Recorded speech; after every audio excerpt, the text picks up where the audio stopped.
সাম্প্রতিক সময়ে দেশে নারী ও শিশু নির্যাতন বেড়ে যাওয়ায় তা মোকাবেলায় বিএনপির পক্ষ থেকে জেলাভিত্তিক আইনি ও স্বাস্থ্য পরামর্শ সেল গঠন করেছে বলে জানিয়েছেন সিনিয়র যুগ্ম মহাসচিব রুহুল কবির রিজভী। সংবাদ সম্মেলনে তিনি দাবি করেন, অন্তর্বর্তী সরকারের ঢিলেঢালা প্রশাসনের জন্য নানা খাতের অপরাধীরা আশকারা পাচ্ছে, আর বাংলাদেশ নিয়ে ভারতের কোনো ষড়যন্ত্র সহ্য করা হবে না মন্তব্য করে ঐক্য ধরে রেখে যত দ্রুত সম্ভব নির্বাচনের দাবি জানিয়েছেন বিএনপির চেয়ারপারসনের উপদেষ্টা জয়নুল আবদিন ফারুক। তার দাবি, ভারতে পালিয়ে থেকে বাংলাদেশ নিয়ে ষড়যন্ত্রের ছক আঁকছেন শেখ হাসিনা। রহিম রুমনের প্রতিবেদন।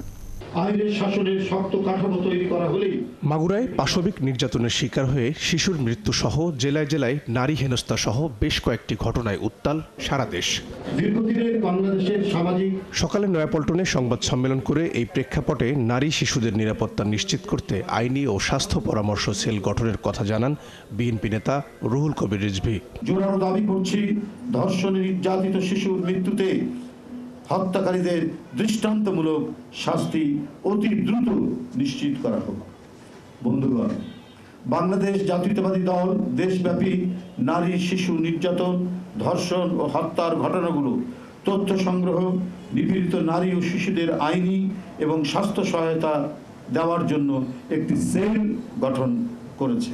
সংবাদ সম্মেলনে তিনি অভিযোগ করেন, অন্তর্বর্তী সরকারের ঢিলেঢালা প্রশাসনের জন্য নানা খাতের অপরাধীরা আশকারা পাচ্ছে।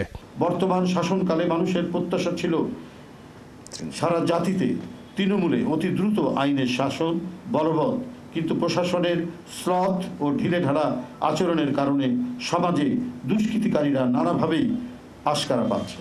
এদিকে জাতীয় প্রেস ক্লাবে বাংলাদেশ নিয়ে ভারতীয় অপপ্রচার বন্ধের প্রতিবাদে এক সমাবেশে দলটির চেয়ারপারসনের উপদেষ্টা জয়নুল আবদিন ফারুক ঐক্য ধরে রেখে যত দ্রুত সম্ভব নির্বাচনের দাবি জানান।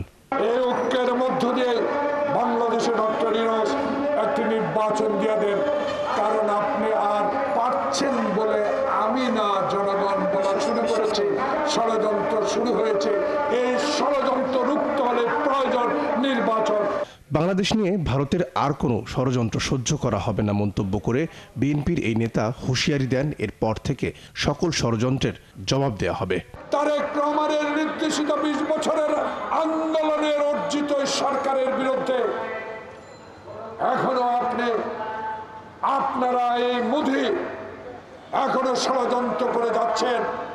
এই ষড়যন্ত্র কিন্তু আমরা বহু সহ্য করেছি। রহিম রুমন, ৭১, ঢাকা।